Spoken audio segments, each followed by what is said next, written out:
My spouse had a tracker under my car and would see me at a friend's place every weekend. I need help. I urgently need advice from everyone. Hello, Redditors. My name is Irene, and I really screwed up. I don't think I can get away from this. This is a long story, so please read it thoroughly. It's a little difficult, and I'm in a big soup. I'm 25 years old. My husband's name is Fred. Or should I say ex-husband? Because he may soon divorce me. He is 27 years old. There's a reason I'm so scared and seeking assistance. So I'll just start at the beginning. Since I was a child, my life has been anything but smooth. My parents battled all the time, and I have two siblings, Jeremiah and Martin. They're twins and are currently 19 years old. I'm 6 years older than them. I was generally the one who stayed with the boys in their room when my parents battled since the twins cried so much. So I needed to keep them busy. My parents would constantly apologize to me after saying it was only little disagreements and it wouldn't happen again. But it was a lie, and I should have known. It continued for several years. That happened throughout middle school. I overheard a friend of theirs suggesting my mother that she and her father should seek treatment since they needed it. They took their counsel, and I wish they hadn't since it led to their breakup. My parents split while I was in my final year of high school. I had just turned 18, and the lads had turned 12, as they were still underage. My mother gained custody of them because she argued that she could better care for them while they were still little. That wasn't the only reason the boys kept calling her name in court throughout the proceedings. So the judge saw proof that the boys wanted to be with her and consented. Meanwhile, I planned to stay with my father. I was already of legal age, therefore the custody issue was irrelevant. But I did not want my father to be alone. I knew I'd miss the twins' presence, and things wouldn't be the same. Going to see them at Mom's house, but I had to stay with Dad. Dad took excellent care of me and had paid for my college education by the time I was 19. I had already gotten a job at the time because I didn't want to put too much pressure on Dad, who would also be paying child custody for Mom. I worked at a fast food restaurant and was only on the nighttime shift because I took classes in the mornings. It was stressful, but I had no option because all I could think about was how it would assist Dad. I was fired from my job because they were overstaffed and had to let some employees go. Unfortunately, I was one of them. I didn't give up since in my second year, I obtained another job at a fast food business that paid well. When I first met Fred, I had no idea how much my life would change. I was in my third year and still trying to adjust to combining classes and working together, so it was exhausting. A man walked in that day and placed an order. I didn't pay much notice at first, but he returned the next day to order dinner, and the day after that. I did not complain because there was nothing to complain about. He began making small chat one day, asking how my day had gone, and before I realized it, I was anticipating his visits. The acquaintances I made at the shop mocked me whenever he left the shop saying something similar to me. He was my secret admirer. I just laughed it off most of the time. But I'm not going to lie, it made me feel something. I didn't know his name, but he recognized mine because of the name tag on my trousers. So I summoned the confidence to ask him, and he stated his name was Frederick. I liked his name, but it wasn't all I liked about him. I also enjoyed his grin and the way he spoke. I was looking forward to my breaks because he started coming during them to spend time with me. During our breaks, we chatted a lot about our ages and families. I was 20 at the time, and he was 22.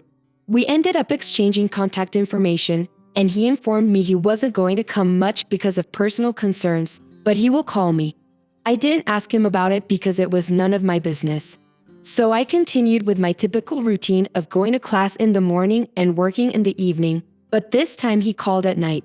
We talked about this particular night, and he mentioned that he liked me. He asked me out, but I declined since I knew a relationship was strained. I'd never dated somebody, but I knew how it looked from seeing it with my friends. There was also a lot of responsibility.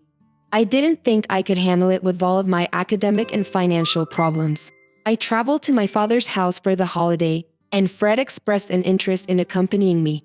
I wondered why, but I responded, "Sure, why not?" He welcomed my father and said something completely ludicrous, like if he liked me and wanted to date me. So he was going to wait till we were finished with college. He requested my father for permission to proceed with his intentions to court me, and my father smiled and said he liked him, so he could. Fred wasn't kidding about that. He followed through on his words, courting me until we graduated from college. People assumed we were dating, but I told them we weren't. And it wasn't a relationship. It didn't become better for me after graduation since I began thinking about how to find another career. And I couldn't work in a fast food restaurant for the entire time since I'd have to pay for so many things. I had resigned my fast food job a few days before graduating from college. I was 22 at the time, and I felt like I hadn't accomplished anything with my life. The biggest surprise happened one day. I told Fred I needed a job and asked if he knew anyone who was hiring. I studied computer science in college, so I was quite excellent at problem solving, coding, and other talents like that. That day, he informed me that he was seeking for a personal assistant to help him manage his work and that he would consider hiring me if I was interested. I assumed he was joking, so I tapped his palms and laughed, but he simply grinned and handed me a card with his name on it. He was a financial tech, which I won't go into depth about because it involves software engineering and the such. Long story short, it meant he was extremely wealthy and needed a personal assistant. It was nothing to think about, so I kissed him and accepted the position. That was one of my major blunders. He wanted to recruit me personally, but I did not want that. So I completed the entire deal with him. I was astounded when I saw the pay because I had never seen those digits before. I believed he doubled my compensation, but he told me it was how he compensated ordinary staff. However, because I was a personal assistant, the salary would undoubtedly be better. We completed the entire contract the next day, and I began immediately. After working there for about 2 months, Fred asked me out on a date. He said he had not ceased dating me. I accepted because I was already in a decent position financially. The compensation was regular and generous, so I could contribute some to both my father and my mother. I still keep in touch with my mother and the twins since I adored them. I went out with Fred and had one of the nicest days ever. He made me feel unique and offered me everything I ever desired. He was the best guy ever, but I had no idea my feelings would change on that. Fred and I dated for a year, but because we knew each other throughout college, we already knew everything about each other. Fred asked me out one day, and I assumed it would be like every other day, but I was mistaken. He went down on one knee and proposed to me, which astonished me. I didn't question him for a second, so I answered yes right away. I met Fred's parents, and they were quite nice to me, but he had previously told me that he didn't like his parents because they pressured him to do things they wanted rather than what he wanted. I told him to forgive them, and he did so by reconciling and calling them whenever he was free. We married when I was 24. The wedding was massive, and I met many individuals I hadn't seen before. Dad arrived, and Mom and the twins joined him. I hadn't seen the twins in a while, so when they spotted me, they hugged me tightly. They were 18 years old and informed me they had recently started college. I assured them I would assist them with everything they needed, so they should feel free to ask. The marriage had dissolved, and I was already exhausted. Fred and I went on a honeymoon, and it was lovely to be with him. We did not forget about work, and we continued even after the wedding and honeymoon. Fred had a partner at work who was in his 40s. He still appeared young, but I never spoke to him, so I only observed him. His name is Jim, and he travels extensively for business negotiations abroad, while Fred handles commercial deals within the country. It was a fantastic compromise for both of them to make life easy. Fred had purchased an apartment, so I moved in, and we began living together. We wanted children, but we knew it would be so soon and we might have them at any time, so it didn't matter.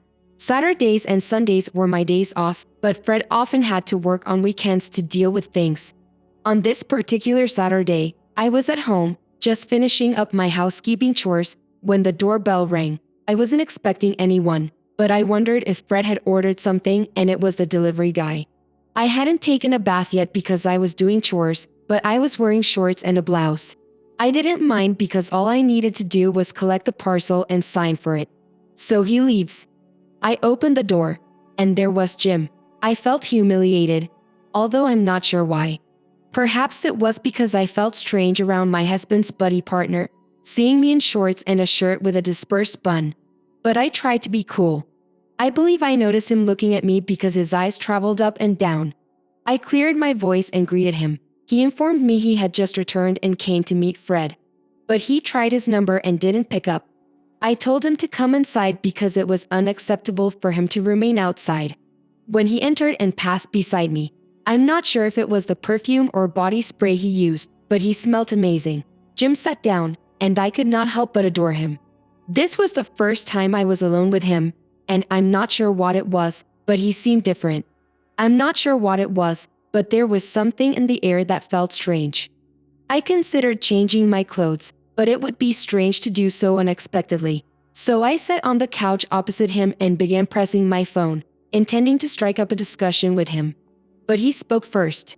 He asked me about my marriage at random, and he laughed because he knew it sounded strange. I told him things were going fine. That's how we started conversing, and I had no idea it would lead to new things. He started telling me several stories about his profession and interactions with clients. I also told him about the situation at work. We had a great time with him and laughed a lot. Jim's phone rang, and Fred was on the line. I didn't hear what Fred said because it wasn't on speaker, but I knew he couldn't come back that day if Jim kept talking like that. I was correct since Fred called me right away and said he couldn't come back to have some business until the next day. I understood because it happened to me from time to time and I never complained. He also requested if Jim could stay the night because he had just returned from overseas and his house was still a long way away. I hesitated and had no idea what I was thinking. My mind wandered to dirty things, and I felt disgusted with myself. I informed Fred that there was no problem and that he was welcome to stay. I got off the phone, and Jim apologized, saying he wanted to say it, but Fred had already said it about him sticking over. I just shrugged it off and said everything was fine. I showed him our guest room, and he thanked me.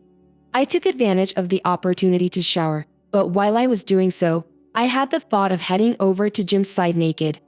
I realize it's a ridiculous thought, but I'm not the only one who has had them, right? Anyway, I was able to clean up and change into more comfortable clothes. Time had gone, and it was already late, so I prepared dinner for both of us. He thanked me and expressed his enjoyment of the dish, which made me grin. The second thing he told me was that he admired my smile. I'm not sure what happened, but there was a stillness while we looked at each other, and I broke contact. I didn't want to be around him any longer because my mind had already gone insane. I said goodnight to him and slept alone that night, wanting for someone to join me in bed and chiefly thinking about Jim. I'm not sure what was happening to me, but it felt strange. The next morning, I woke to find him already dressed. He thanked me for having him stay the night and said he had already spoken with Fred on the phone, so he had to depart early. I wished he had asked for my phone numbers, but he did not, so I said nothing. My husband returned that day many hours later, and he did not smell the same as Jim. I did not like that. Then something inside me wanted to see Jim again. That night, I did something quite odd. I waited for my husband to fall asleep before taking his phone and looking for Jim's number. It was the first number in his contact list, so it was simple. I copied his phone number and planned to text him whenever I was alone. And Fred was not present, so he wouldn't guess. Fred told me he was going to be busier since he had a business arrangement to work in the city. And I understood. I still worked on Mondays and Fridays, so the Saturday I had been looking forward to had arrived. I texted Jim and said it was me, and he startled me by stating he was delighted I texted him. We kept messaging and conversing about various topics, and it seemed strange that we both exuded the same enthusiasm. He informed me that he would not be traveling for a long time because he had completed what he intended to achieve overseas. I told him I was bored staying at home with Fred and not being around, and he invited me over to his side. I was taken aback by how quickly everything happened. I didn't think he could say that, and my thoughts never went there. But I wanted to go to his place and meet him. He texted me his address, so I got in my car and drove to his place. His residence was very different from ours. It was small enough for one person, so I knew he didn't have a wife, but there was no reason he couldn't have a girlfriend. He greeted me and told me to feel at home. I still couldn't believe I was in my husband's friend's home. But here I was already carrying alcohol with him. I couldn't blame the wine for what happened because it wasn't alcoholic. I'm not sure what caused it, but I slept with Jim. We were chatting about amusing stuff and laughing at the same time. The other time we were kissing, I was on top of him. It was just ridiculous. And I told him that we shouldn't do this because I was married and my spouse was his friend. He asked whether I wanted to actually stop, and I declined. So, yeah, that is how I slept with Jim, and I am aware that I should have stopped. It was late, so I washed up and dressed. He asked if he might see me again, but I declined. By the time I arrived home, it was dark, and Fred was waiting for me. He asked where I went, so I lied and said I went shopping. However, the car broke down on the trip. He believed me, and then the night ended. But I could not quit thinking about Jim. I kept texting him, and it was always fun. I kept looking forward to seeing him when I was free on Sundays. I took advantage of the opportunity and met with him at his home. This had been going on for a month, and I knew I should have quit, but I didn't. Every weekend, my husband would ask me where I was going.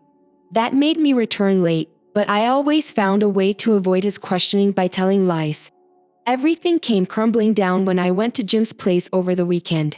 I was in the living room with Jim, drinking wine and laughing, when I heard a knock at the door. Jim went to open it and then froze.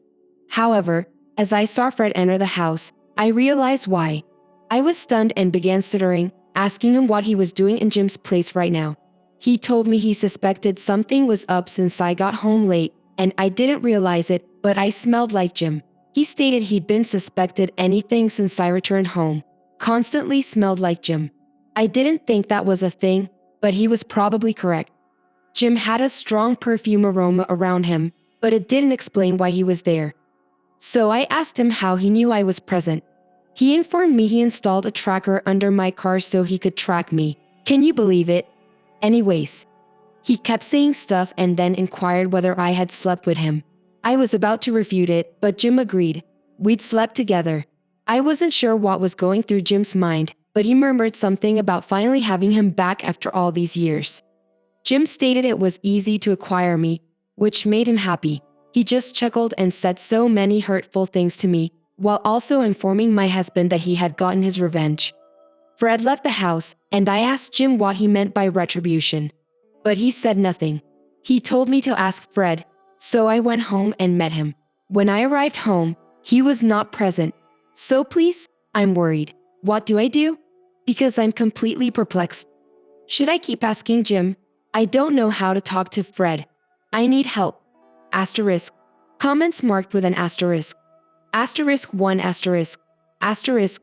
U/Reddit user 1 asterisk. Asterisk. And I have so many questions. I don't know where to begin. Why would you suddenly develop affections for another man? Because he made you laugh harder than your hubby. Why would you ever agree to visit his friend's house? I didn't realize ladies were like this. To asterisk. Asterisk. You change Reddit user to an asterisk.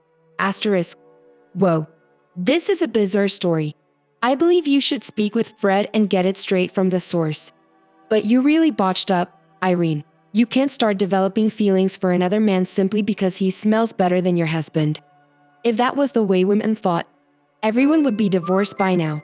3 asterisks /Reddit user. 3 asterisks. Asterisk. Obviously, there is something between Fred and Jim, as Jim mentioned revenge. Did Fred sleep with Jim's wife or something like that? You should hear it all from Fred and make sure you speak with him. He's your husband, and you can't simply let this marriage dissolve since you've been together since. 4 asterisks. Asterisk. /Reddit user. 4 asterisks. Asterisk. So you're telling me you cheated on your husband, a man you formed a great relationship with over the years with his friend, someone you chat to every day? Jim ended up using you for vengeance. He sounds petty. I doubt Fred will still want to be with you, but he will at least forgive you. So, chat to him. Update. My marriage is completely over, and I know it was entirely my fault. Fred arrived home, and I spoke with him. I asked him what Jim meant, and he explained that he had a minor problem in college when he was dating me. He'd known Jim since then. Jim had a girlfriend. His girlfriend makes a move on Fred, and Jim continues to blame him. It was a minor issue, and I dragged myself into it. I regret what I did, and I should not have been duped by Jim. Fred apologized for the tracker incident and said he should not have done it, but I stated it was fine since I would accept anything after what I did. He said he couldn't be with me after what had occurred. I implored him at first, but there was no point because he was not listening. Just like that, our marriage had ended. He divorced me and left me the house. It felt really empty there. So I went back to my father. I told him what happened, and he said I had learned my lesson, which was correct. Don't fall for it like I did, and stick to your marriage. I wish I could redo things, but Fred, there is no way. I hope you can find someone better. Thank you for taking the time to hear today's tales. If you enjoyed listening, please like and subscribe if you have not already. Also, leave a comment below with your thoughts on what transpired. If you have a tale to share with me regarding your own or someone else's circumstance, please do not hesitate to contact me. Take care.